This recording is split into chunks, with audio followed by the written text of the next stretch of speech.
Oh, well, welcome everyone.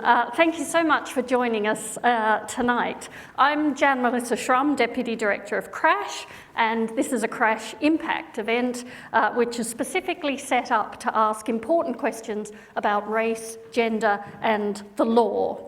If you were here last night, you'll know that we're in for a treat. We had a wonderful conversation last night with Priya, who's in the audience tonight, and with Reni, and obviously we're going to build on some of the points that were covered last night. If you weren't here and would like to catch up on that conversation, the video of last night's conversation is now online on the CRASSH website, so you're able to log on and watch that. So our panel to continue this important conversation tonight is Reni Eddo-Lodge, whose work will be known to so many of you, Professor Heidi Mirza, we're very glad to have you with us as well, Heidi, and Shakira Martin, President of the National Union of Students. So welcome to all of you, and thank you so much for joining us in Cambridge. Now, Shakira is our chairperson for the event this evening, so Shakira, over to you. Thank you. Hello everyone, how's everyone doing this evening? No, we need a bit more energy. How's everybody doing this evening? Right, I'm really, really happy to be here. As the lady said, sorry I forgot your name, I'm Shakira Martin, I'm the President of the National Union of Students, and I would first like to extend my thanks to CRASSH for organising this event and for all of you here for joining us this evening. We come together to discuss and unpick the nature of racism, gender and law, and to discuss and seek to understand the stark resistance that these discussions can be met with, and to discuss the fundamental importance of maintaining an intersectional approach, both in our ideas and in our approaches. And we are very lucky to be joined by Reni Eddo-Lodge and by Heidi Safia Mirza, I've been practicing that, who will each speak before we open up to questions and for us to have a wider discussion. So a little bit about Reni. Rene's book, she's the author of Why I'm No Longer Talking to White People About Race, has already won a range of a range of awards, and she has had some massive personal awards beyond that, including being listed in the Ellie's 100 Inspirational Women's List and the Roots 30 Black Viral Voice Under 30. But most importantly, than that, her book and her work has already helped to open up the discussion about the nature of racism and the discourse about racism. And Heidi's background is similarly impressive. She's a professor in equality studies at UCL Institute of Education and a visiting professor of race, faith and culture at Goldsmiths College, which is local to me in South East London, and the University of London. She is well known for her pioneering intersectional research on race, gender and identity, and she is the author of several books. Best-selling books include Black British Feminism and Young, Female and Black, and she was voted, which was voted in the BERA Top 40 Most Influential Educational Studies in Britain. Her forthcoming book is Dismantling Race in Higher Education, Racism, Whiteness and Decolonizing the Academy, to be published later on this year. So I know you will join me in welcoming them both this evening.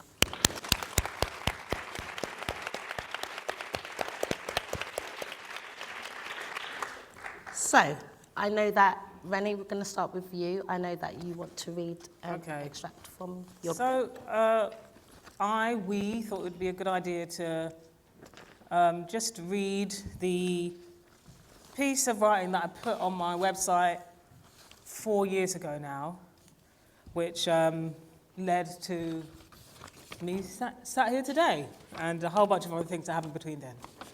Okay, so I'm going to read out to you the original blog post that I published on the 22nd of February 2014. I'm no longer engaging with white people on the topic of race. Not all white people, just the vast majority who refuse to accept the legitimacy of structural racism and its symptoms. I can no longer engage with the gulf of an emotional disconnect that white people display when a person of colour articulates their experience. You can see their eyes shut down and harden. It's like treacle is poured into their ears, blocking up their ear canals. It's like they can no longer hear us. This emotional disconnect is a conclusion of living a life oblivious to the fact that their skin colour is the norm and all others deviate from it. At best, white people have been taught not to mention that people of colour are different in case it offends us. They truly believe that the experiences of their life as a result of their skin colour can and should be universal. I just can't engage with the bewilderment and the defensiveness as I try to grapple with the fact that not everyone experiences the world in the way that they do. They've never had to think about what it means in power terms to be white. So anytime they're vaguely reminded of this fact, they interpret it as an affront. Their eyes glaze over in boredom or widen in indignation. Their mouths start twitching as they get defensive. Their throats open up as they try to interrupt, itching to talk over you but not really listen, because they need to let you know that you've got it wrong. The journey towards understanding structural racism still requires people of colour to prioritise white feelings. Even if they can hear you, they're not really listening. It's like something happens to the words as they leave our mouths and reach their ears. The words hit a barrier of denial and they don't get any further. That's the emotional disconnect. It's not really surprising because they've never known what it means to embrace a person of colour as a true equal with thoughts and feelings that are as valid as their own. Watching The Colour of Fear by Lin-Manuel, I saw people of colour break down in tears as they struggled to convince a defiant white man that his words were enforcing and perpetuating a white racist standard on them. All the while, he stared obliviously, completely confused by this pain, at best trivialising it, at worst ridiculing it. I've written before about this white denial being the ubiquitous politics of race that operates on its inherent invisibility. So I can't talk to white people about race anymore because of the consequent denials, awkward cartwheels, and mental acrobatics that they display when this is brought to their attention. Who really wants to be alerted to a structural system that benefits them at the expense of others? I can no longer have this conversation because we're often coming at it from completely different places. I can't have a conversation with them about the details of a problem if they don't even recognise that the problem exists. Worse still is the white person who might be willing to entertain the possibility of said racism, but who thinks that we enter this conversation as equals. We don't. Not to mention that entering into conversation with defiant white people is frankly a dangerous task for me. As the heckles rise and the defiance grows, I have to tread incredibly carefully because if I express frustration, anger, or exasperation at their refusal to understand, they will tap into their presubscribed racist tropes about angry black people who are a threat to them and their safety. It's also very likely that they'll then paint me as a bully or an abuser. It's likely that their white friends will rally around them, rewrite history, and make the lies the truth. Trying to engage with them and navigate their racism is not worth that. Amid every conversation about nice white people feeling silenced by conversations about race, there is a sort of ironic and glaring lack of understanding or empathy for those of us who have been visibly marked out as different for our entire lives and live the consequences. It's truly a lifetime of self-censorship that people of colour have to live. The options are speak your truth and face a reprisal, or bite your tongue and get ahead in life. It must be a strange life, always having permission to speak and finally feeling indignant when you're asked to listen. It stems from white people's never questioned entitlement, I suppose. I cannot continue to emotionally exhaust myself trying to get this message across, while also towing a very precarious line that tries not to implicate any one white person in their role of perpetuating structural racism, lest they character assassinate me. So I'm no longer talking to white people about race. I don't have a huge amount of power to change the way the world works, but I can set boundaries. I can halt the entitlement they'll feel towards me, and I'll start that by stopping the conversation. The balance is too far swung in their favour. The intent is often not to listen or learn, but to exert their power, to prove me wrong, to emotionally drain me, and to rebalance the status quo. I'm not talking to white people about race unless I absolutely have to. If there's something like a media or conference appearance that means that someone might hear what I'm saying and feel less alone, then I'll participate. But I'm no longer dealing with people who don't want to hear it, wish to ridicule it, and frankly, don't deserve it.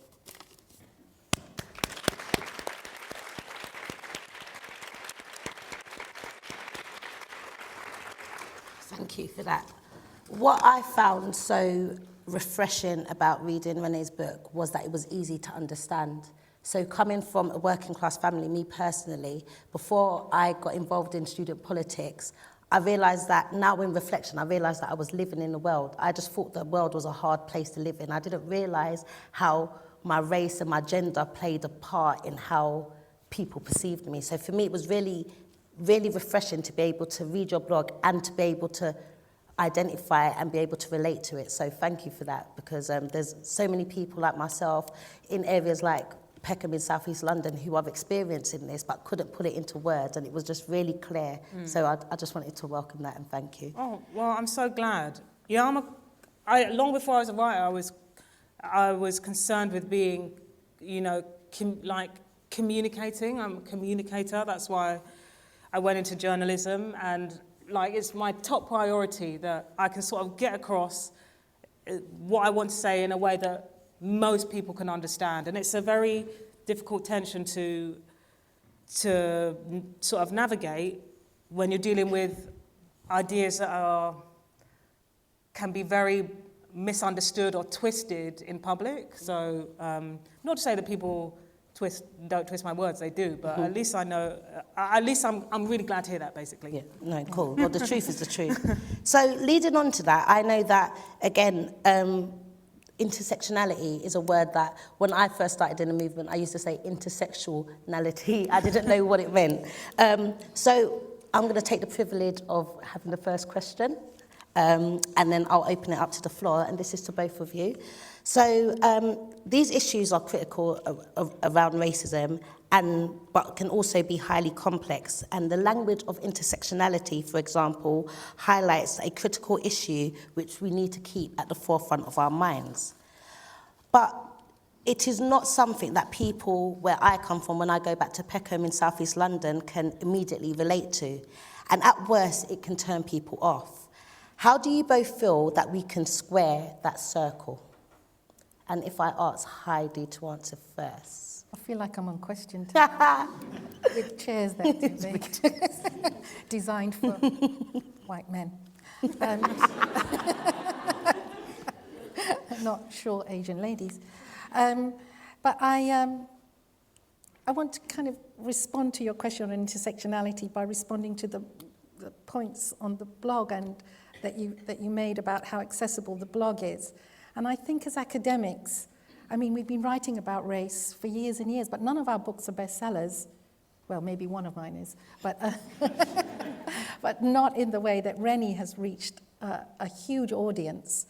And I think that the book has opened up a debate that is long overdue because of that accessibility. And I was thinking, reading your book in my hotel room and then looking at some of my incomprehensible notes with huge words in them, like epistemic violence and so on, that the language we use is not the language of activists, it's not the language of people in the street, and yet the concepts are really important. And it's important for us as academics that give you the frameworks. And that's where intersectionality comes in, because intersectionality is a framework for understanding. It's a kind of heuristic device. Look, I used another big word. In order for us to understand the way that race, class, gender, disability, sexuality, and all the so-called isms, which are all just reduced to an ism, which really does annoy me. People say, et cetera, et cetera. And it started in legal theory. It has. And, you know, Kimberly Crenshaw started it with like real examples of how the law was failing black women, because it was saying, okay, well, there's race discrimination and there's gender discrimination, and neither the two shall meet. And it was like fundamentally not, it was like defunct to try and make an analysis of the discrimination that those women were facing in particular legal disputes by seeing those things as separate. So, you know, if you like go back and like read some of Kimberly Crenshaw's like first writings about it, she's using concrete examples of how this is affecting people's lives, how thinking about these things as totally separate was failing people in the legal system. Sorry to interrupt, Heidi. No, but what's really important about this academic-public divide that you've put your finger on is that Kimberly Crenshaw was an academic, but she was a black woman academic and an activist. So she crossed over and did not live just in the ivory tower. And she was able to see the consequences of racism for women of colour and the sexism and the way that it worked in domestic violence cases, and the way that the services did not respond to them in the same way as they did to white middle-class women in the same situation. And so it's a really powerful example of how we should link between academia and the frameworks that we can offer, but actually ground it in the experience. And I think that's where black feminism and intersectionality is so important. You know, I stand on the shoulders of critical race theorists, both in Britain and in the US. And there was a time in my life when I was also being encouraged to go into academia because I had all these interests and nobody wanted to hire me. So I was told, oh, why don't you go and I was like, I mean, I'm not saying that to say that the only reason that academics have jobs is because I'm not saying that, but it was being positioned to me as a sort of like, this is a way to pursue your interests and make a living. And the reason why I didn't do that was because I felt it was a way of locking up some change-making knowledge that I wanted to do. Now, I wouldn't say it's the same now for academics. I think academics are doing a good job of breaking out of that tower to some extent, even if their institutions look down on them and say that's a bad thing to do. But yeah, for me, I stand on the shoulders of the academics, and you know, I've read so much like critical race theory from scholars who had the time and the money and the energy to invest in exploring these concepts. But another thing that's really important to me is trying to change the world, basically, and it wasn't going to happen from that place. And I would say that neither was it going to happen from the traditional activist spaces that I was also in. And I learned a huge amount of stuff from the traditional activist places that I was in as well. And I feel like I benefited hugely from interacting with academia and activism in order to write the book that I did. It couldn't have happened without it. But it was also really important for me to be able to communicate what I was trying to say about inequality in the world to a friend, and a friend who hadn't gone to university. So it was, for me, I wanted to use, it wasn't like I went out setting out, okay, I'm going to do this in, you know, so that it was accessible to a 16-year-old, which is what some people have told me. I didn't set out for that, but my blogging and like freelance journalism also fed into the book. And, you know, as a journalist, you want to communicate concepts to people. That's what you want to do. A political reporter takes a very dry government report and like condenses it down into 5 key points, you know, for their news website. And so all of that stuff was going into trying to communicate these concepts to let's say the general public. But it was important for me to do that because I wanted to change people's minds. Like, I wanted to change people's minds as well as affirm a perspective that I knew that lots of people were feeling. And the final thing I would say was that I did it by using real life examples. There was like this trend on the internet a few years ago. I don't know if it's still happening because I pay less attention now, but of like using pop culture examples to like broaden out a conversation around like race and gender and whatnot. And I thought that's a really good idea, but we also need to be applying this to like political things as well. And I found when I was freelancing that it was really easy to try and like get commissioned a piece about, you know, race and gender and Iggy Azalea. But less easy to do a piece about like, you know, oh, this white rapper. But it was less easy to get commissioned a piece about race and gender and government policy. So a lot of what's in the book is just me writing what I would have written if I was given that platform as a journalist, but that never happened. So. I think that's really interesting. I think I'm unapologetic, not the traditional type of leader. I will come to Cambridge University with my big hoop earrings and I'll talk like this, and I don't really care, because when I go back and I speak to everyday people, this is what they say.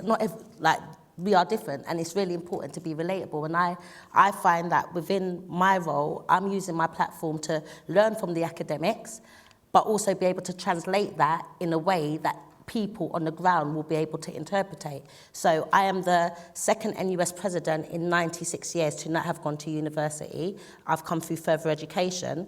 And what really frustrates me is that how society and the government view further education. Why does it have to wait for people to get to university to be able to hear these words of intersectionality and feminism? I done a Guardian piece a few months ago, and I was like, feminism for me is a middle class word. Where I come from, the only feminism-ness we know is femifresh, and you're meant to laugh. I thought that was funny. I think I'm hilarious.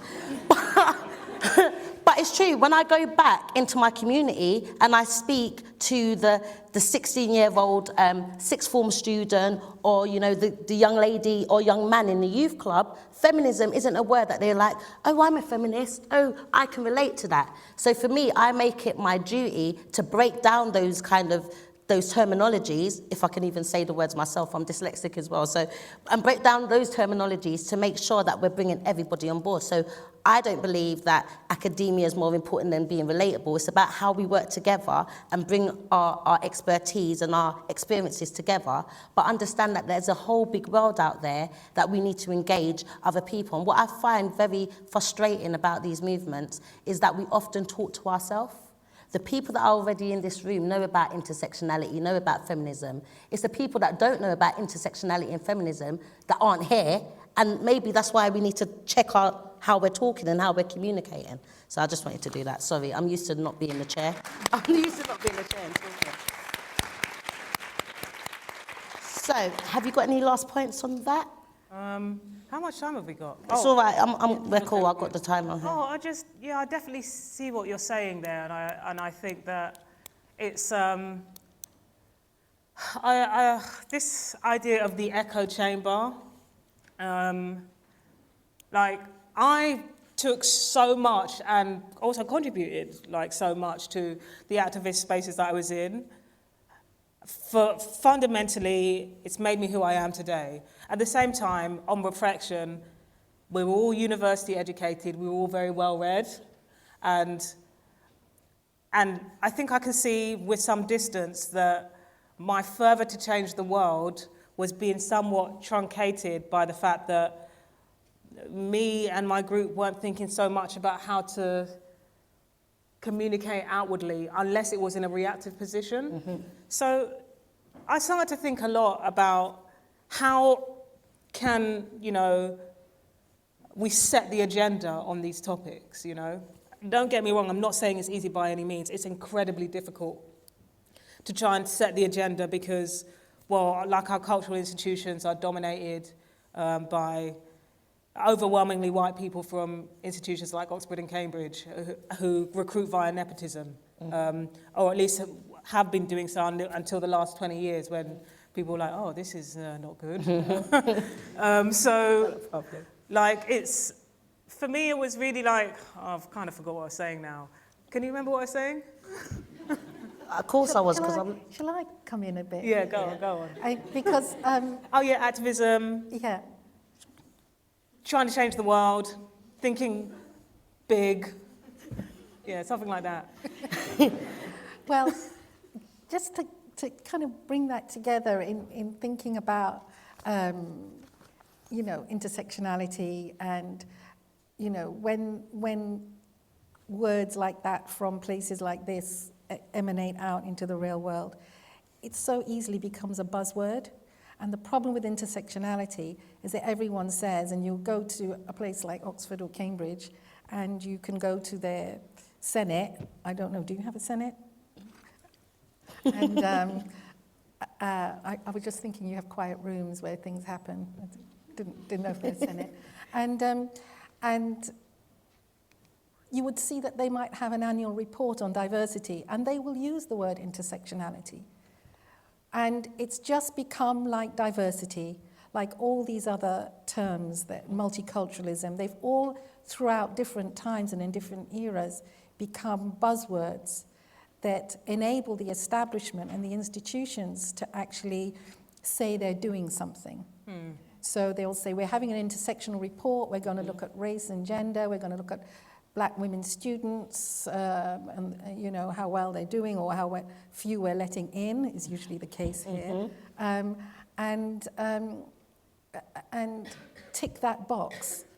And in the 40 years I've been in higher education, working in the diversity arena, in race, I've been the professor of race equality, the professor of equalities in education, the professor of race in education. There's every single title in every single era that I've worked in has always been about ticking that box, being the only one. I call myself the one in a million sometimes inside these institutions.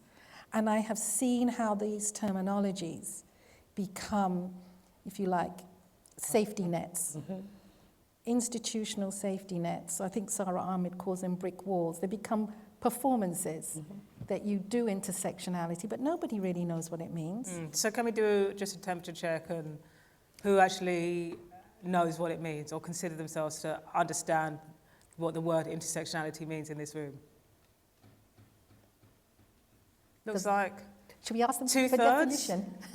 Who wants to throw out a definition? Okay. Yeah, that was a good definition in terms of she can. I mean, I don't wish to dismiss what you just said, but rather than something that's inflicted, I see intersectionality to be a method of looking at inequality, you know. So I see it as a way to look at how inequalities overlap or, let's say, intermingle, rather than seeing them as, you know, race is there and gender is there and sexuality is there, you know. I would say that perhaps it's a number of different types of discrimination that are inflicted upon you, and to look at those in a, like, holistic way would be an intersectional way of looking at it. The reason I said that was because I'm not from a university and I don't understand the term. I found out about them because I'm an activist. So I've gone through the years and realised that what I've been saying, people have defined. What I've been experiencing, people have defined. So that's why I couldn't define it. I couldn't explain it in an academic way. I can only explain it from experience. Of course, and I think that it's like having a word for something that you struggle to name is so empowering. It's so empowering. Well, the powerful thing about your book is the word that you do name is whiteness. And, you know, the critical analysis of how whiteness works to actually become a declaration where people want you to help them to understand their whiteness, because whiteness is so invisible to themselves.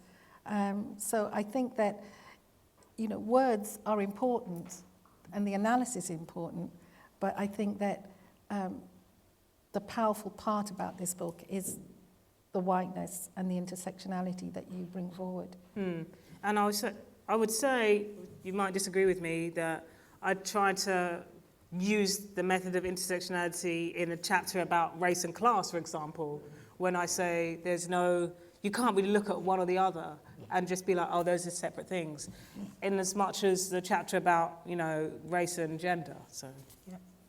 Yeah, that's a good point. Definitely, I strongly believe that class is a big thing that I'm focusing on this year, being working class, and race and class is 100% linked together, and we need to be recognising it and tackling both of them. I know that we're very eager to be asking questions, so I'm going to go to my right first. If we got 2 roaming mics, we're going to take 2 questions at a time. So there's a lady over here. Do you want to wave your hand? Yeah. Yeah, I think a microphone's going to find you. Yeah, it's coming. It's on its way.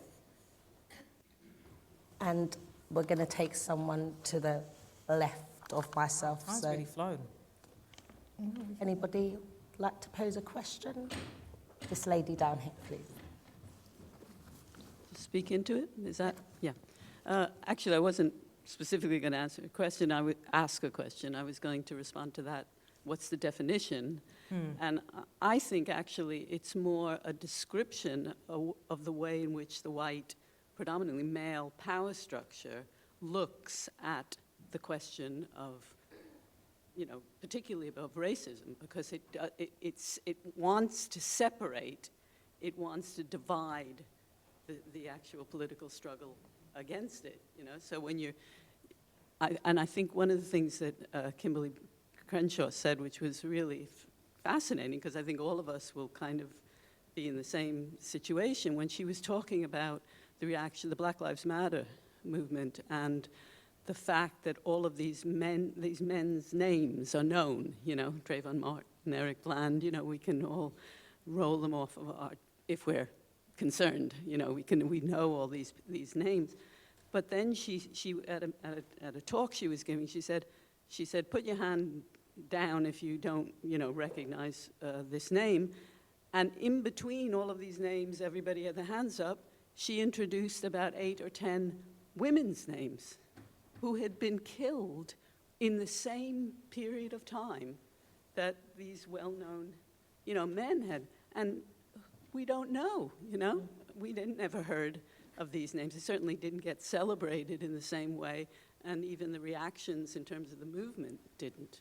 So, you know, that to me is a really clear way in which even people who are concerned about racism and how it exists today, you know, we ourselves are ignorant of the way in which, you know, so many other sections of people, you know, connect both race and class and gender, etc., are being written out of the picture, you know, and we have to fight against that. Good point. Okay. I mean, the lady that said, when you asked about what does intersectionality mean, and she said it's what I can relate to, I've just learned, I didn't know prior to your comment just now that it is the method in how we talk about the different groups of people. I thought it was me being a black, working class woman kind of thing. I thought it was about, intersectionality was about my identity and not about the process in which we tackle it. I think, you know, it came from black feminist thinkers, absolutely, to tackle the problem of feminism being concerned with white women's stuff and like black power being concerned with black men's stuff, right? But I think it's also about also seeing how those things like, oh, I'm doing the Wakanda, so seeing how those things cross over, right? Cross over. Yeah. So, and also like doing the analysis that points to the place where those things cross over. So I don't think that you can be an intersectional person just in the same way that you're not a diverse person, you know? I do worry that these words are being used to describe people when really it's supposed to describe the discriminations. You are not an embodiment of discriminations. You're just you know?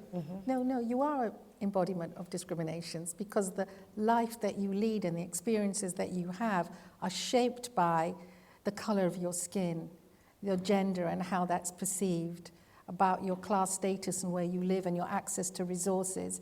And so what intersectionality does, it's what, they call it the traffic light metaphor. There are all these avenues of power and discrimination, race discrimination, class discrimination, post-coloniality, patriarchy. These are all, systems or avenues of power that where they intersect, that's where your life is.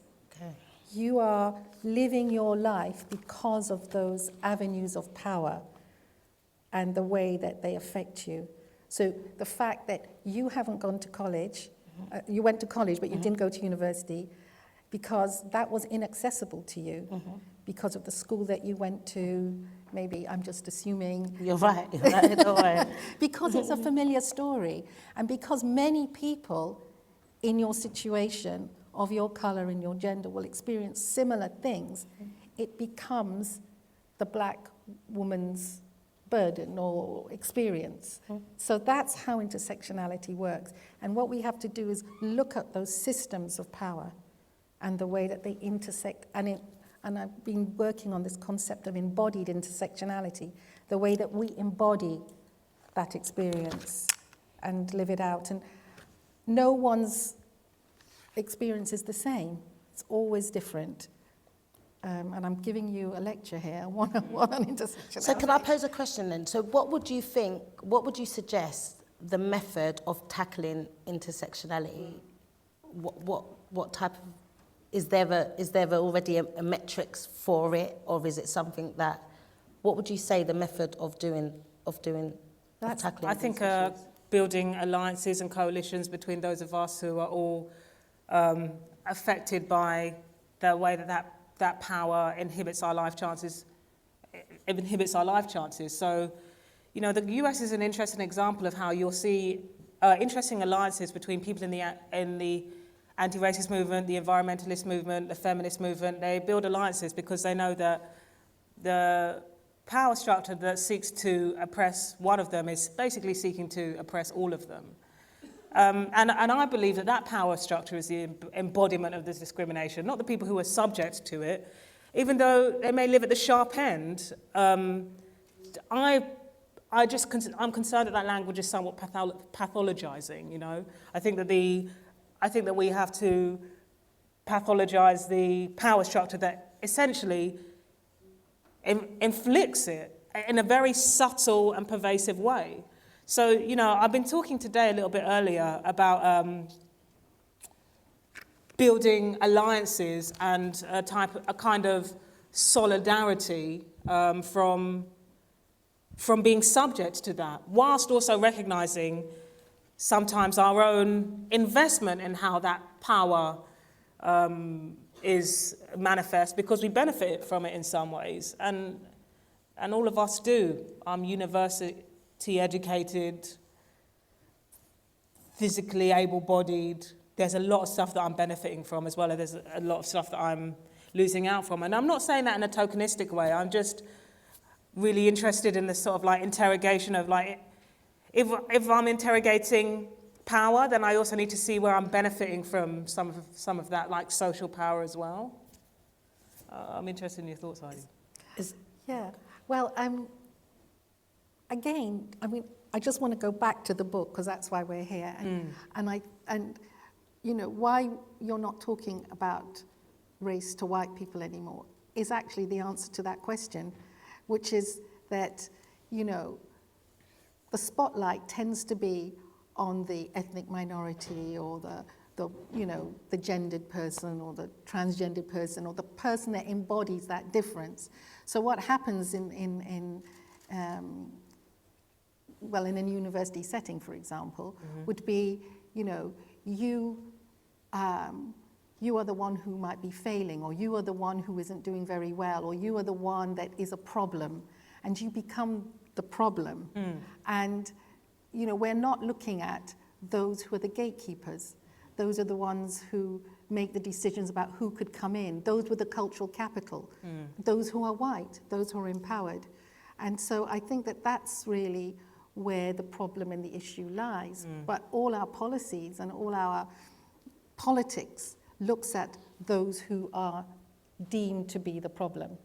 I think that our views are coming full circle here, actually, because it reminds me about, you know, why I wrote the blog post and why the book is called the way it is, and how that informed the cover designer's, you know, idea for the front cover. Is that I'm quite clearly saying white society is the problem. That's what I'm saying. Like, white society, the white ideology and white power structures that have essentially force this on people, like, that is the problem that we need to be talking about. Not, you know, I mean, Stuart Hall, who did amazing work around the way that at the time, white media was essentially pathologizing the places that black people even lived in. And he said it long before me, that racism is a white problem. You know, I'm paraphrasing here, I don't think he said that exact sentence, you know. That the problem was with that term of debate, not the people living in those areas, you know. And I'm very much about saying, the problem is not the people who are subject to the discrimination. The problem is the discrimination. I don't know if that's a little too esoteric. I don't know. Pull me up if I'm becoming... I think one of the problems is the way that we do talk about race now. I think that it's become so trivial. Sometimes, like, there's a big school near where I live, and in North London now. I used to live in South London. And you know, I walk behind the kids sometimes and go, oh, yeah, that's really racist. You can't say that. And, you know, and so it's becoming so superficial. If you just, you know, and I would, you know, go to dinner parties, like what inspired you to, you know, going to barbecues and dinner parties, and people will ask you, you know, questions, put you up in a corner, as you were saying yesterday, and interrogating you about... and asking you to make them feel better about being white. And I was just, you know, just to say, you know, this superficial way in which we can just declare that we're not racist seems to become enough at the moment. Yeah. It seems to be that we're not thinking about the structural, we're not thinking about the, you know, the material things or the way that they interconnect. We're just saying, I'm not racist, therefore we live in this post-race moment. This is what we mean by post-race. Sometimes when again, it's an academic term, and I use it's post-race, and people say, well, no, it's really racist country, and it's a really racist place. Look at Trump and Brexit. And post-race is the phenomena that has enabled people like Trump and the Brexit moment to happen. Because at this moment in time, we say that race doesn't really exist anymore. We've had equal opportunities, equality legislation for the last 50 years. Surely, look at all of you here. You're in an elite university now. So therefore, there is no inequality anymore.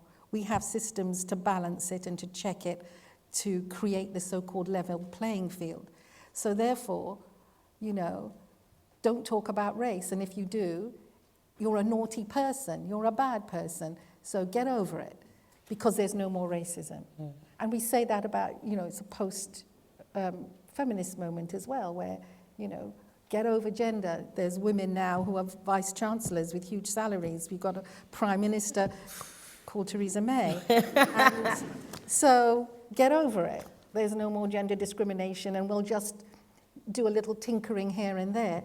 So now we're in a very difficult time for race talk, gender talk. And class talk, which has been totally silenced. Well, yeah, class is, that is my, I was going to say that is my shit, and I'm like, am I allowed to say that? I mean, I'm not going to stop you. I mean, Heidi, you made a point about, you know, walking behind those school children. And my next question I want to move on slightly is the role education can play. So as NUS president, education is my passion and why I'm in my job. And of course, the fight for liberation in education is hugely important, and this often can focus on university education. And this is highlighted again, the importance of not neglecting class in this discussion that has been mentioned. With a greater move towards vocational education and the changes of the provision of education as it currently is, for example, how do you think we can talk about liberated education in these kinds of spaces? So, for example, if I was to bring you back to Lewisham Southwark College to have this same type of event, how do you think we can have these discussions with a group of diverse students who necessarily was like me 5 years ago, just living in the world? I knew I was black. I knew that I suffered racism when someone called me the N-word. I didn't realise that when I went out to work and my practice manager told me, bend down and touch your toe so I can kick you up your arsehole, was sexist or was racist. How can we have these conversations within the further education and vocational kind of spaces? Believe me, it doesn't just happen in Lewisham. It will happen in a place like this where your tutor could get you in a room and tell you to bend over as well. Yeah. So it's everywhere. Yeah. You know, No, but my point was, like, sorry, I'm not saying that it doesn't happen in all different institutions, but I didn't understand when my practice manager said that to me when I was working. I just thought he was an arsehole. I didn't think. Sorry, which he was. I'm a different type of person. I didn't realise that, oh my gosh, this is sexism, until I got into the student movement. And I'm like, oh, that's what the man done to me. If I knew now, like what he done, maybe I would have gone harder at it. So the differences here is that I believe that in universities we have these conversations. No, we don't. We have them more. We have them more about. So let me just break it down for you. I'm not saying that we're having these everywhere. It has these conversations, but I'm the NUS president. When I have our conferences and the policies that are coming in to talk about sexual harassment and mental health, they're coming from higher education institutions. They're not hardly coming in through further education institutions. And it's not like they don't struggle with the same issues. That's what I'm saying. I'm saying, like, a woman shouldn't be sexually assaulted and realise that she's getting sexually assaulted after she has the privilege of attending higher education. So I'm saying that the conversations need to be further here, but there's a seed that is planted, it needs watering some more, but in FE, we don't have no seed, the soil's all dry up, like there's no soil, there's nothing there to grow. And my concern is there's students in further education, so NUS represents 7 million students, 70% of those are from further education. For me, what upsets me is that there are students that are suffering from these types of discrimination, but they're not pinpointing it to it being a form of discrimination. I don't believe anybody should have to suffer as a victim, and it's only the privilege of getting to higher education where you can identify those struggles. So my question is, how could we have these conversations? Because 5 years ago, you could have come in and said, oh, sexism, and I would have understood it. So if we was in a group, in another setting with further education students and we was talking about these same type of issues, how would we facilitate those conversations and those spaces? Well, I would say that beyond like the actual stuff that those students are learning in their further education institutions, outside of that, I'm going to make a bet for culture because, hey, I'm an author.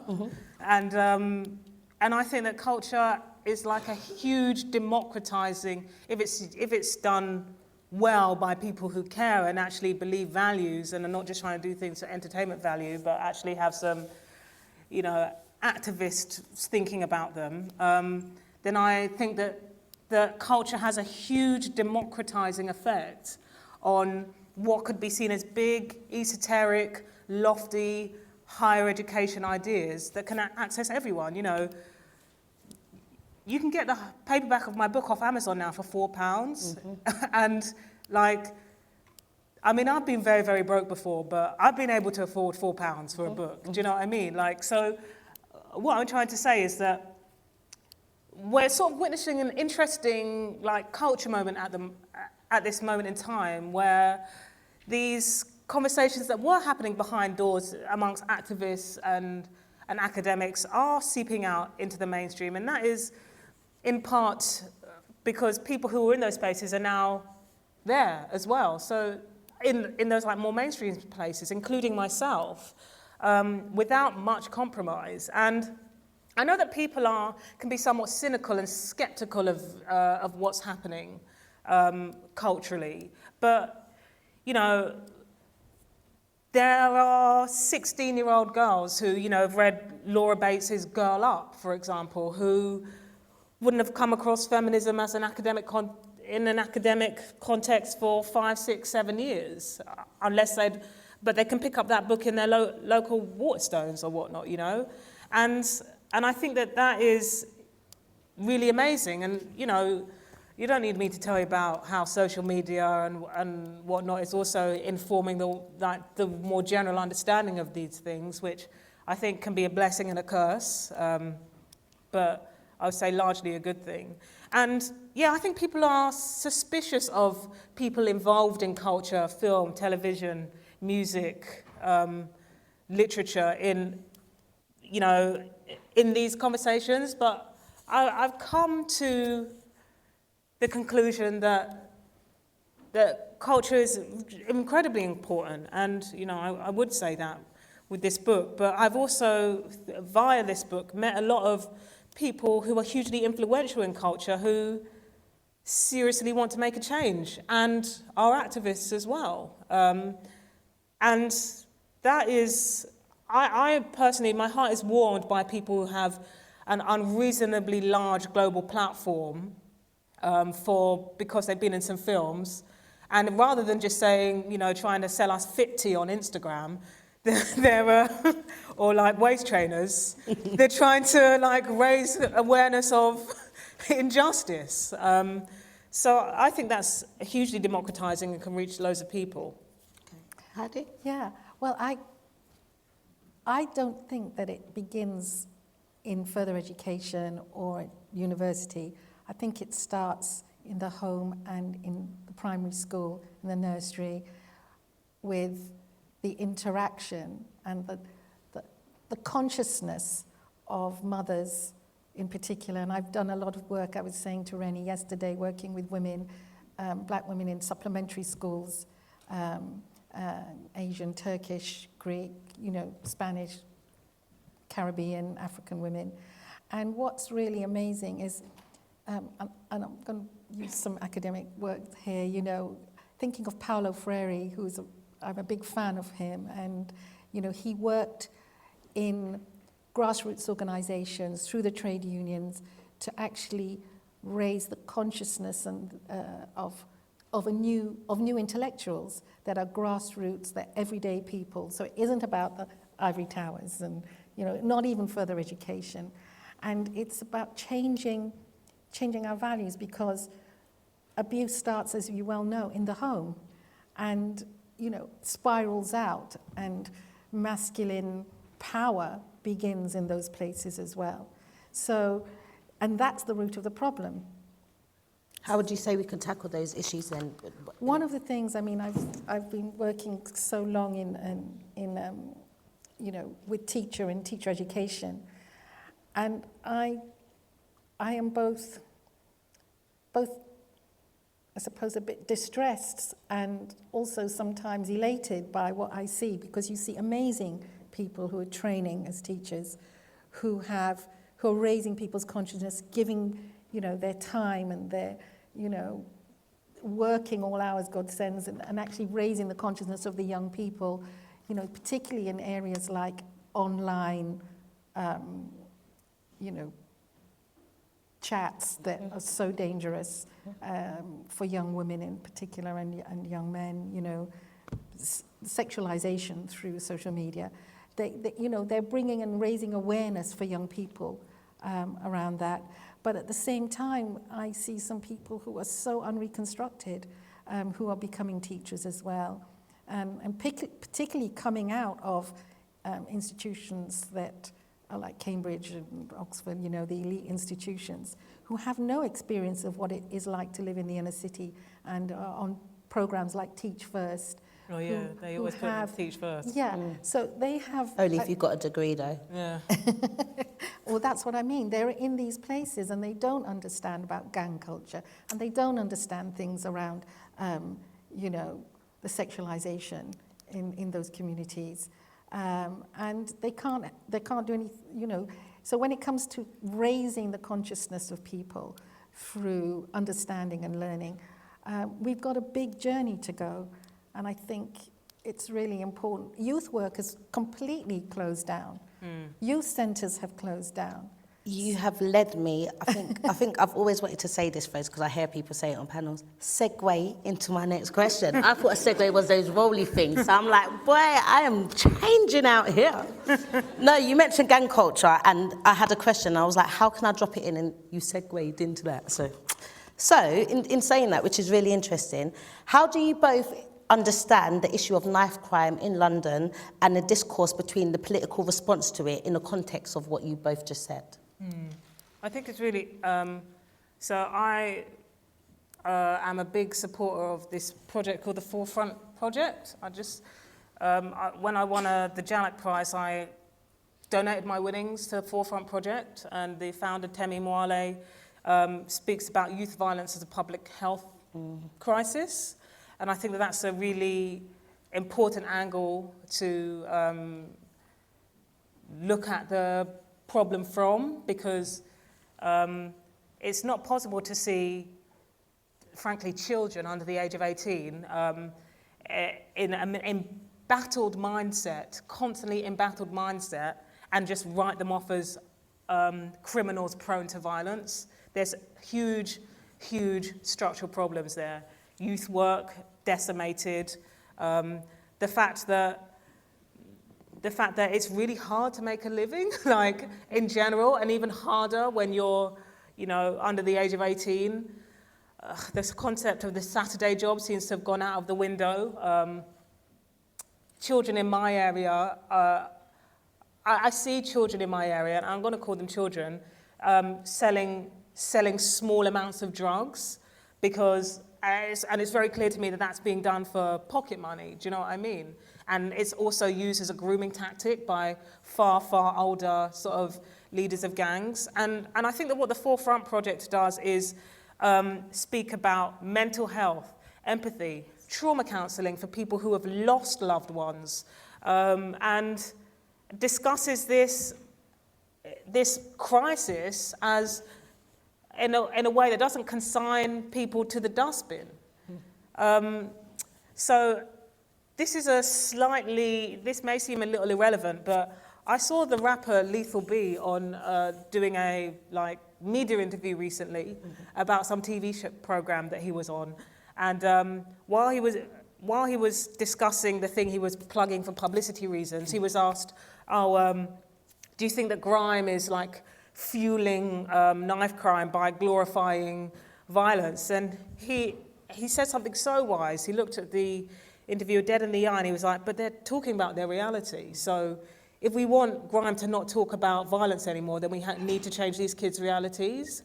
And, I wholeheartedly agree. So for me, it's not about talking about people who are prone to violence. I think that can certainly,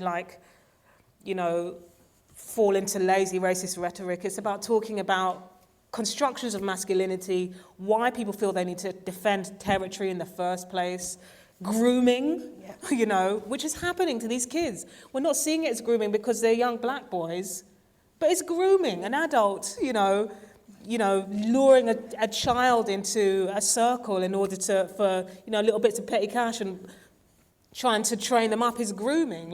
We need to see it as a public health crisis. Just like to bring Heidi in there. Heidi, what's your thoughts?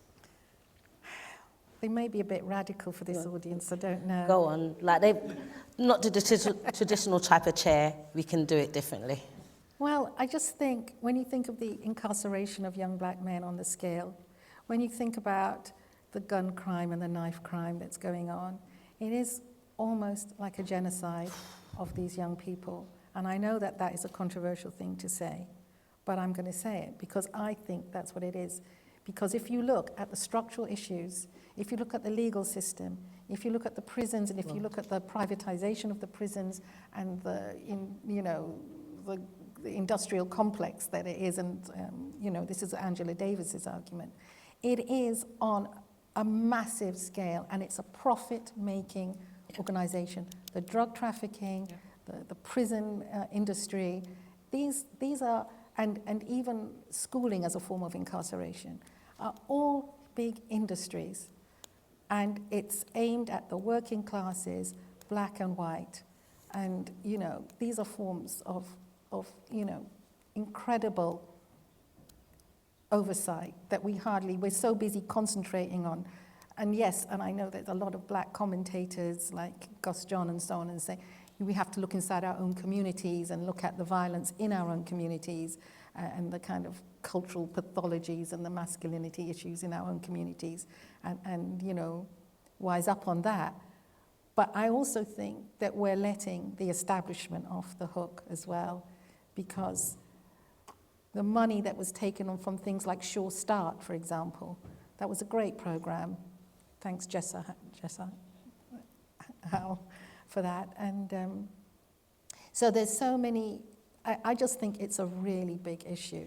And why we're not talking about race in that way is something that maybe is the next book. I think I find really frustrating, and I'm just gonna close on this and then we'll open it up to the floor, but is that people I'm just getting... I haven't even mentioned policing in that, by the way. I mean... And Black Lives Matter. Yeah. Say her name. Yeah. All of these things are a phenomena of what's being left. And we failed as a society if children under the 18 feel there's nothing to live for. They don't failed. value their life. Let me just give you some real life examples of what's going on the streets.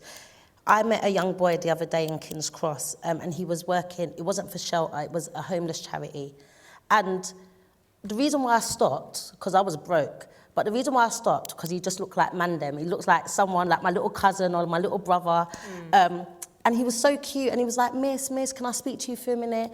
And he gave me his pitch, and he was like, I used to be homeless, I'm 20 years old, I've got a child, and I really just want to give back. Like, these type of charities was what helped me.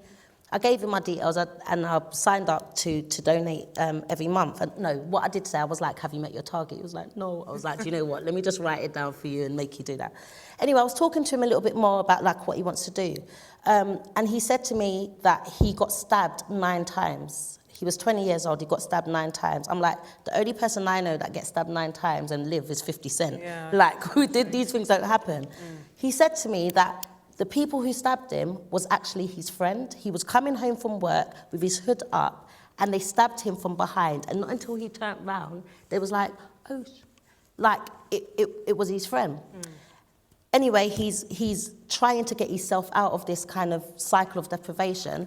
I said to him, like, what do you want to do? He's like, he wants to do electrician. I was like, I'm going to arrange a meeting, come like meet me, and we'll go through some colleges and options and whatever.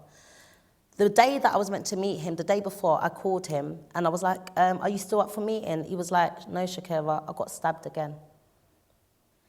Like, it is a struggle for these black young men to even live.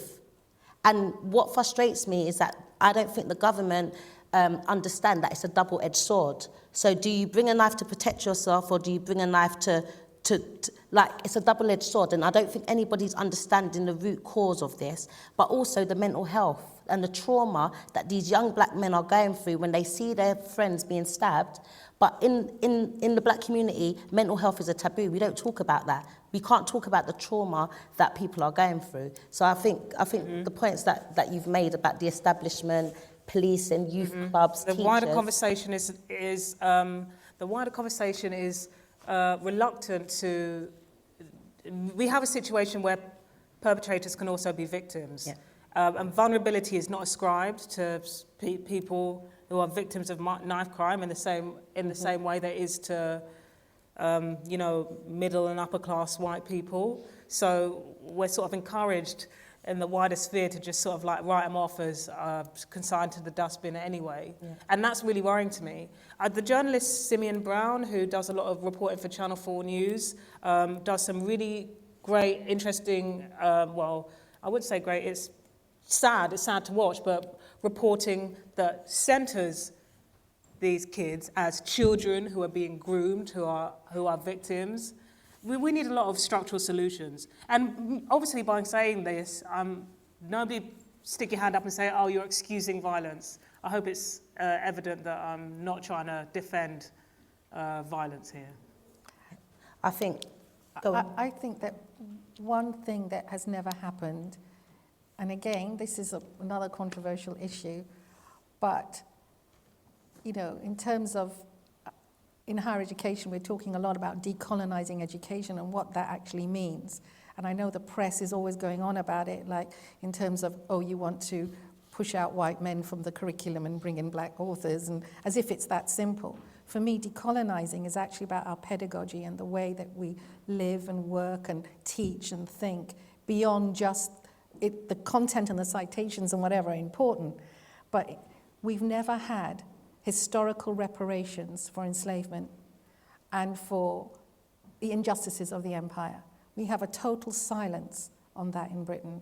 And I think that that is a fundamental issue, that we don't know our history, we don't know where we're from, and this is what you say in your book, very much in the first chapter. You didn't even know some of the basic histories. Mm-hmm.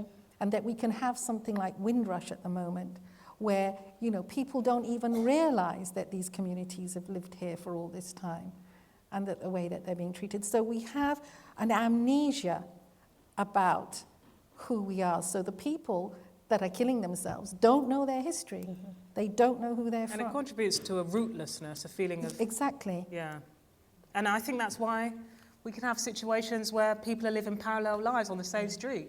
Mm-hmm. You know, I live in an area of London where I'm, you know, part of some like local Facebook groups, and recently there's been a few fatal stabbings near the area, and all I see is my white middle class recently moved to the area in the last 5 years, gentrifying neighbours going, oh, I'm so scared. Yeah, but I mean, the self-centeredness of that, obviously, no one's coming to stab you, like... Yeah, it's true. And also, like, you can't even attempt to extend some sympathy for the person who just died on your doorstep. You're scared Someone's for your child. house prices, like... a friend of parallel mine, lives on the same street. A friend of mine, her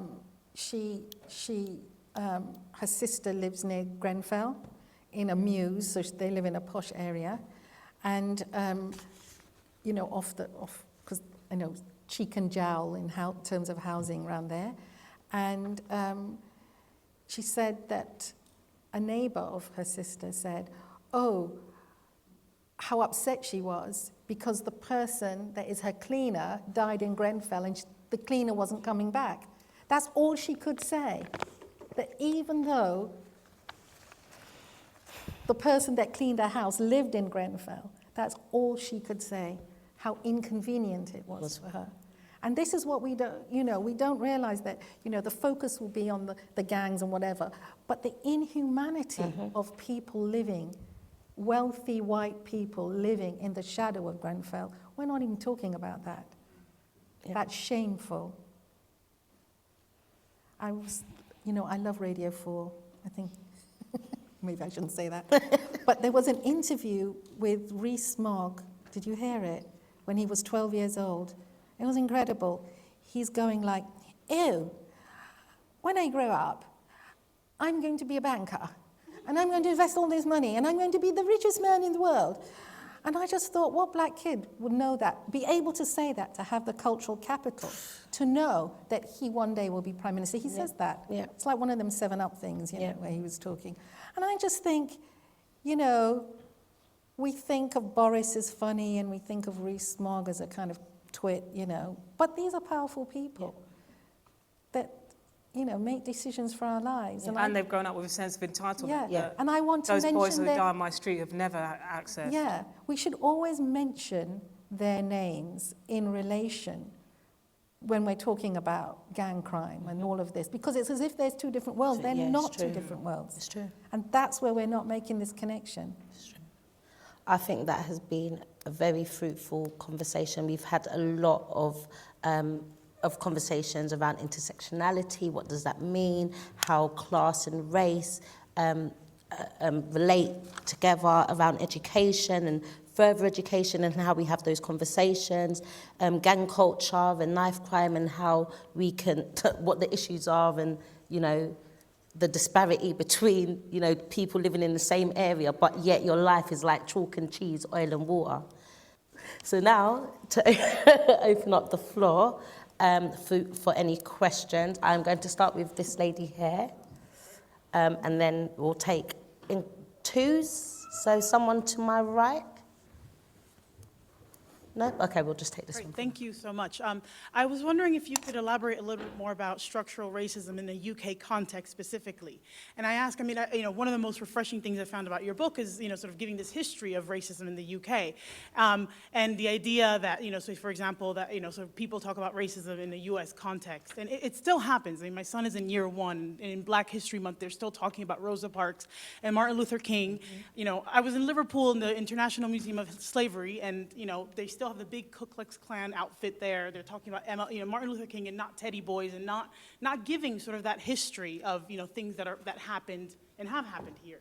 And I think this speaks also to what you were just saying, Heidi, about this amnesia or unwillingness to engage with the history of the British Empire and the fact that multiple the British imported all kinds of slaves into the Caribbean, more than the Spanish or the French. So I'm wondering if there's anything that can be done to open up this debate and specifically talk about, or maybe open up this conversation and talk about a racism that is not just centered on the U.S. And I know it's important to link it to these larger issues. Black Lives Matter initiated, started in the U.S. and has become a global phenomenon, but I do think it's also very important to address what's happening here. So I'd love to hear more about that and just opening up the conversation beyond the U.S. in this country. Thank you. Heidi, would you like to respond first? Like a huge, massive question about structural racism. In Britain, and again, going back to Reni's book, this is why it's so important. We don't talk about race. It's rude to talk about race. It's embarrassing to talk about race. It's kind of like no one would invite you to their dinner party to talk about race,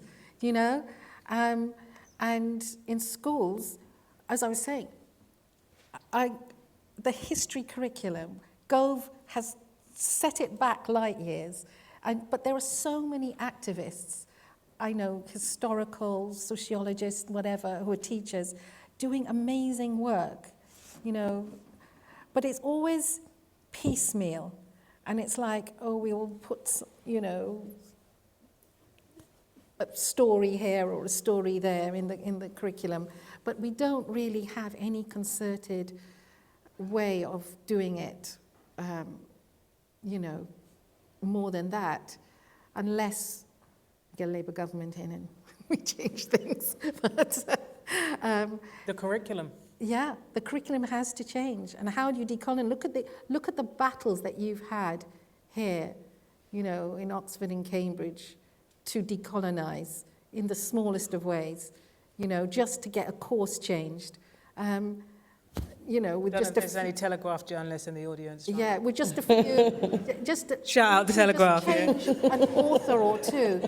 And I think yesterday you made the point, which is interesting about the American and the British experience, that on the campuses there, race is discussed far more. And you've got, larger, and it struck me that, we're so few in number here. This is it. We don't have the capacity that you have. You've got a big Hispanic population in America. You have a big African-American population in the higher education. But here, we might be just 1 or 2 in a class, if you're lucky.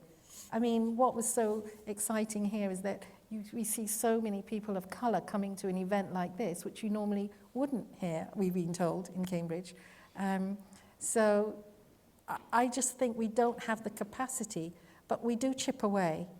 I belong to, I'm on the Blue Plaques group, for example, at English Heritage.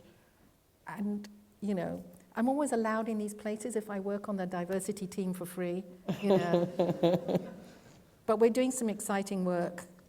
I can't tell you, but there's some exciting. All I would say is no woman, no cry. We might. Ooh. Okay, I'm excited. So yeah, there will be blue plaques to interesting people. But this is the kind of work that we do, chipping away. The courses that we teach, whatever, but we're, there are, what is there? Now 300 professors of colour in the UK. 30 are black women now. There used to be 17. I was one of the first. And there are just, I think there's something like 10 Pakistanis, 5 Bangladeshis, 80 Indian. This is why you can't all get onto the same plane. Yeah. We're like the royal family. No, We serious. can't all travel No, together. I'm not joking. There's just too few of you. Yeah. you know? And many of us Just are get leaving. one kind of white extremist and they'll... Sarah Ahmed has left. Fuck up. I have left, and we've walked. We've walked for good reasons. Sexual harassment, bullying, harassment in general, overwork, exhaustion, being expected to be, the race lady, as Priya was saying, yesterday. So, there are too few of us fighting the battle. So it hasn't got to come from us. This is the point. It has to come from the white establishment. Yeah. They have to be the ones that have to change. And we need to have allies, Simon. We need allies in powerful places because we don't have access to powerful places. Yeah. And we don't have the privilege of talking about these issues and getting away with it scot-free. I mean, your very own women's officer, Lola, who worked tremendously hard to talk about diversifying the reading list, got the backlash from the Telegraph, people outside her mum's door and all that. Like, I ain't about that life. The grass on campus.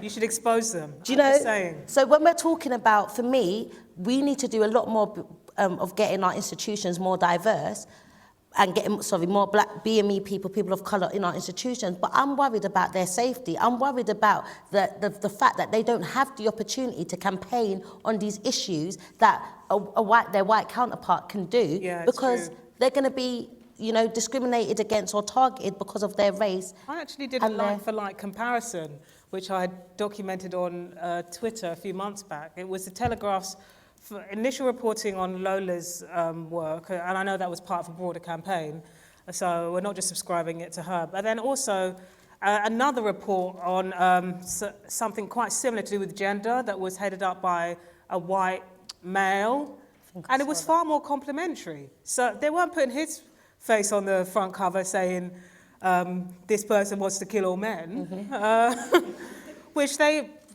basically did to her, and let's just say that if you call yourself an anti-racist and you're going to this university, like, the pushback needs to come from support in situations like that, because it's absolutely outrageous. I think it's safe to say that there are certain newspapers in this country that hate black students going to Oxford or Cambridge. They don't want you to win. Like, they literally do not want you to win, to quote DJ Khaled. Like. Yeah, but it's not only the journalists, but the institutions themselves, because black students applying to Cambridge are 3 times less likely to get in as a white student for the same qualifications. So you beat that odd. Qualifications. Yeah, you beat that odd, and then the Telegraph is coming for you. Yeah. Anyway. So They're just like, give us the admissions list. We'll go after them next year. Like. And when you get in, you are less likely to get a good degree by a big proportion. Yeah. And if you do get a good degree, you're less likely to get in employment the same pay and conditions after you graduate. They literally don't want you to win. You can't win from the beginning to the end. Yeah. And what is the white establishment doing about giving us diversity courses and more workshops to train us? Lowering the entry standard. I think Cambridge is doing something where they're going to give you a foundation course, so you have to pay fees for another year on top of the other, as a benefit.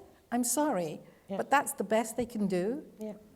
They need to send all their staff to some training, which you and I will run.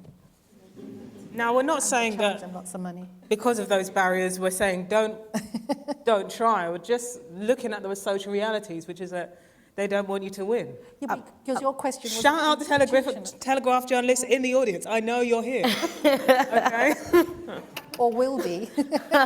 We'll know when our faces are on the Yeah, Telegraph. exactly. I mean, my daughter, so I've got this lady to ask a question. I've got 2 daughters, a 7-year-old and a 6-year-old. And my daughter came up to me the other day and she was like, because she's in, her school class is called Quentin Blake, and he was an illustrator that went grammar school in Chisholm Blake. Yeah. Well, I never knew. She taught me this. I'm like, hey, we're on the way.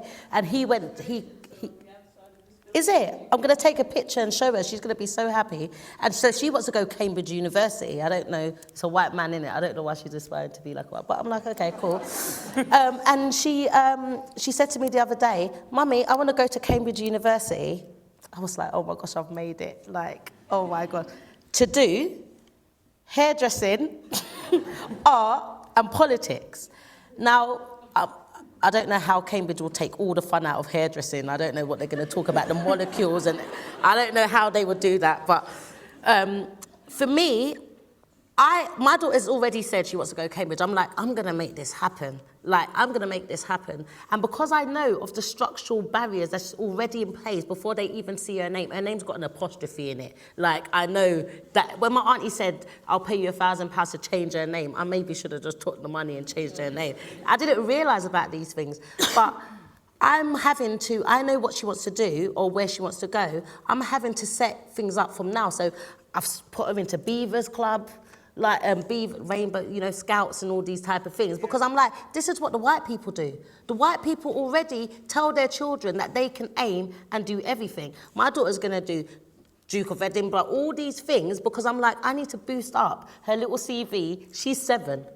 She's got like how many years to get there, but I don't have no time to waste. I don't want my daughter sitting in this audience with the next people of us having this same conversation about this same thing that we know what the issues are already.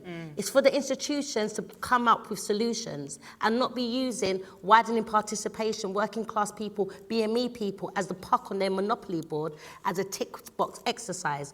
No wonder they don't want more black people coming into Cambridge and stuff, because that's where the power people come from. I think it's the Telegraph's editorial line at this point. Black and at Cambridge, we've got to cut you down. Yeah, we've got to well, no, you can be here and just like lie low, but if you say anything like be seen, not heard. Yeah, exactly. If you're heard, they're coming after you. But I totally agree with everything you said. I think that it deserves a round of applause. Actually. Oh, thank you. I know there was a lady up there.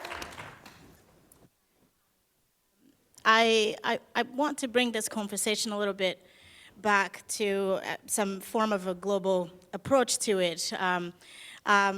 Dr. Mirza, you said something about the violence that's happening in the streets of London being comparable to something of a genocide. And so I want to go back to that point because this is very personal for me.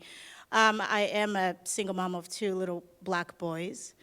And so I do feel exactly that kind of fear. I don't know how my kids will be able to grow in this world once the cuteness of being children wins off and they look like scary black men. But that being said, I was also born and grew up in a country that actually did have a real genocide. And my people were killed because of what they were and who they were, because they were Tutsis. And I want to say that as much as I empathize and as much as I fear for my own children and so many black boys everywhere, we need to be absolutely careful because there's hundreds and hundreds and thousands of people who live outside of this Western world who've fought so hard so that the crimes that the world or their own people commit against themselves are called a genocide. It's very critical, especially in these spaces of academic discussions, that we figure out a way to come up with words to explain this violence without risking trivializing what's already hurting so many of our people elsewhere.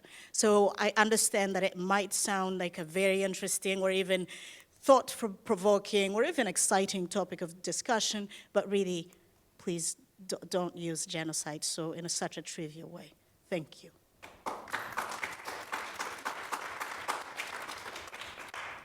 Well, shall I respond to that? Yeah.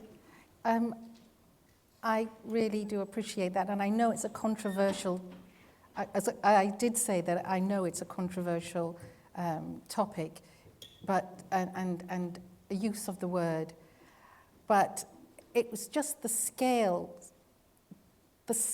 of the murders that are happening in the streets in America and here, that, you know, the fact that it's, you know, so visceral, I think, does lend itself to thinking about it. Maybe not, maybe you're right, don't use that word, but it needs to be heightened in terms of, you know, the actual horror of it for those mothers, for those families, and for, you know, those communities. So I do think that maybe it's, and I agree with you, maybe I'm sensationalizing it to get to be understood at that level. But I do appreciate what you're saying. Thank you. Okay, next question. We'll go to this lady down here, and then that lady with the laptop here, and then the lady at the back. Was there someone over here? I didn't understand the reference to genocide being the actual murders on the street. I understood it to be the cultural, ethnic cleansing of black people by the state, which is what the oppression in America is. And it's not you that's been the first one to say that. And it's not to devalue or to devalue real, you know, what we've seen as in wartime, or to sensationalize what's actually happening. How can you sensationalize when systematically, from when a child is born, their destiny is to be in prison and to die young? If you read The Immortal Life of Henrietta Lacks, that she follows 3 generations of the black family, of Henrietta Lacks's family, and it really shows what you mean by genocide in that book. So it's not the actual violence on the street, individual crimes and stuff. It's actually the complete oppression of people that's continued from the slave trade, when millions were dying in the transportation, and then their lives, they carry on their lives in society in America, in white America, but it carries on. If we call slavery a genocide of black people from Africa, then it's continued. So it's a continuation. There isn't been a stop. Thank you. It's not controversial. Sorry, may I just say, Rene's gone to the toilet. She has not walked out. I mean, when it calls, like, so no disrespect to you. Did you want to respond No, to that? because you've made the points been made. Thank you very much for your comment. This lady here. Sorry, before you said, we've got to be out this building by in 3 or 4 minutes. So I'm going to take your point and the lady at the back, and then we'll just sum up, and Reni will be back by that time. Apologies if anybody never had the opportunity. Go ahead. So I had a question about, so my interest, I research about white privilege and racial biases within policing. And obviously, Within what, sorry? In policing. Policing. So obviously I mainly focus within policing, but obviously we've talked tonight a lot about education and social welfare. And I wondered how you thought that maybe we all, as academics and things, stick within a certain area, such as policing or education, how maybe it's all of these themes that need to come together, and how that can be tackled without it looking like an unsurmountable problem to tackle. Thank you. And then we'll take the ladies up there who's got the yellow mic. Yeah.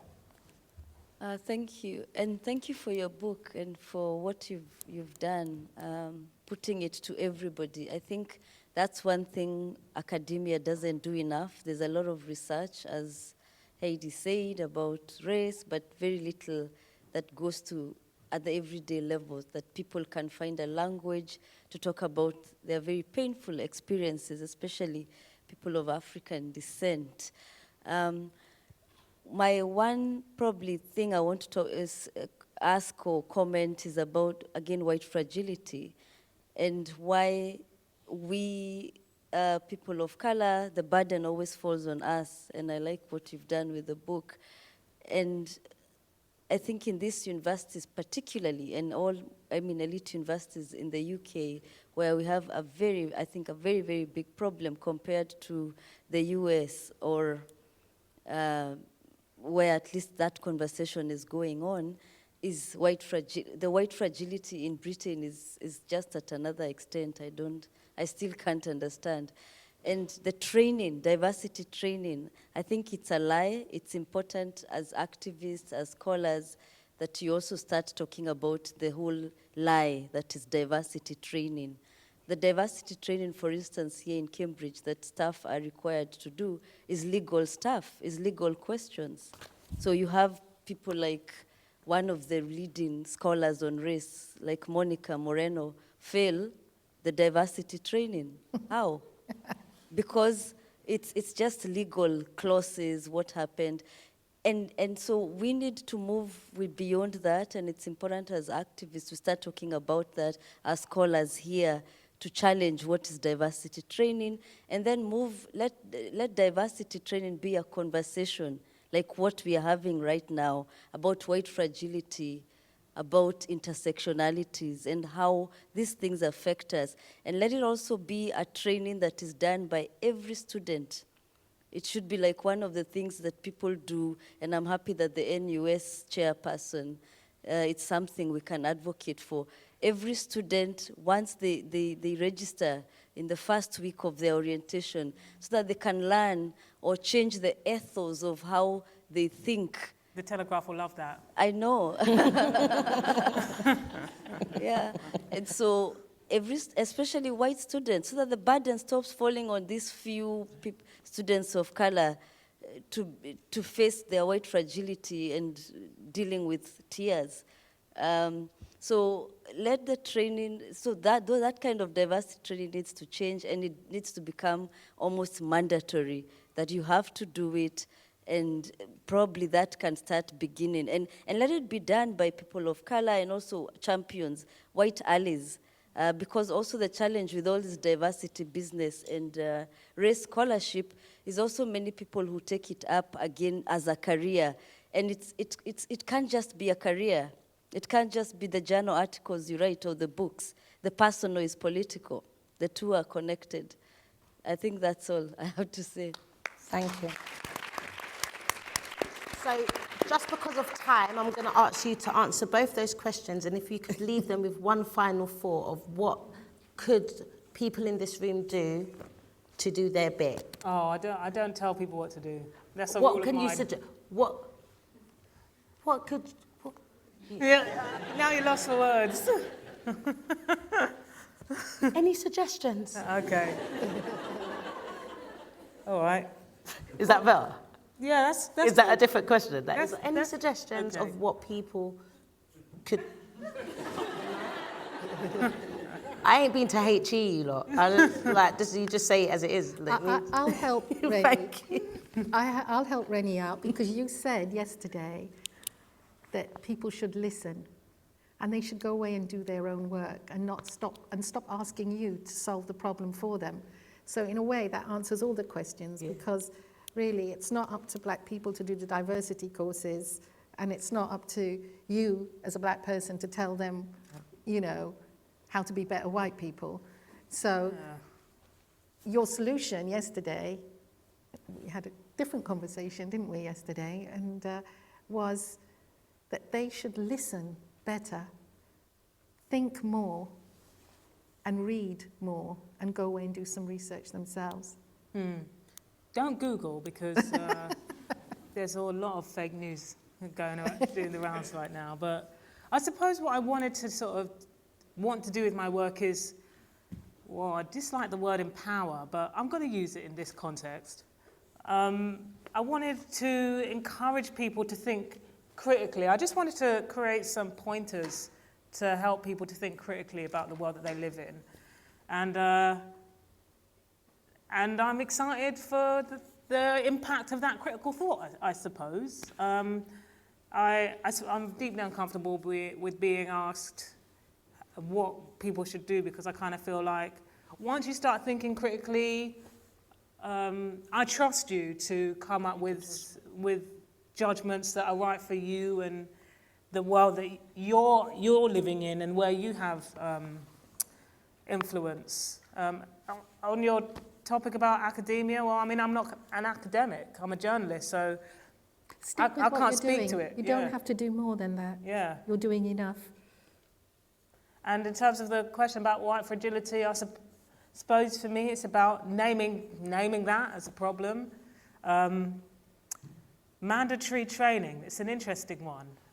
Once I spoke about this yesterday, but it sticks in my mind because this guy who fundamentally disagreed with everything that I had to say but hadn't really engaged with my work, turned up and sat through the entire hour and a half and then began to argue and wouldn't leave me alone even after it finished. And one of the things he was saying in an unwelcome and entitled manner was, you know, workplaces are having to have this like compulsory training now and whatnot, and it's being imposed on us and it's being inflicted and blah, blah, blah. And I just thought, wow, I mean, imagine just being so entitled that like you can't even attempt to sympathize, let alone empathize with everybody who has been in a position, the literal opposite position of, oh, I wish I could have said this thing in my workplace, but I'm scared for my job.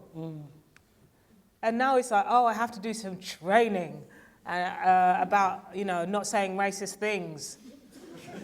I feel repressed and discriminated against by that. I just thought, wow, the confidence, what's that? I saw it on a tote bag once, like carry yourself with the confidence of a mediocre white man, yeah. Where can I get but also, one? the internet. But also the arrogance to just assume that he could never be wrong on something that he'd never really questioned.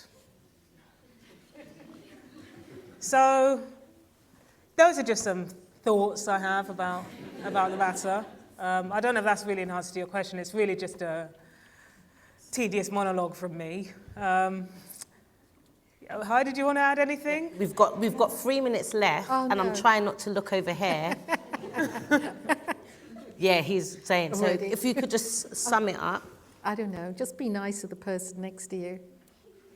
But speak the truth. Yeah, just be nice. Do one nice thing every day to somebody. Not an anti-racist, anti-sexist, anti-classist thing. Yes. See if you can do it. Thank you very, very much. I've made it. I can't wait till I go back to Peckerville. Like, I went to Cambridge, I sat next to these two, shared a panel with these two phenomenal women that's doing so much to fight the cause and drive forward change. And why I take my job so seriously is because I thought that activism and campaigning and all these issues of racism and sexism only came about in 2013 when I realised what was happening. And, you know, when you spoke earlier on about standing on the shoulders of other people, your work that you've done and your commitment over the years has been inspirational, and I will continue with my platform to make sure that it's not in vain, because you can get burnt out. I'm burnt out, but we'll never know it because I'm not going to admit it. I just admitted it because you said to be truthful. But also, I want to thank you lot in the audience for coming this evening, for your questions, for your participation. We will make change. We have no choice but to make change. Let's just not have this conversation in the next 100 years' time. Let's go out, let's change the world, let's listen, learn with each other and from each other. Thank you very much.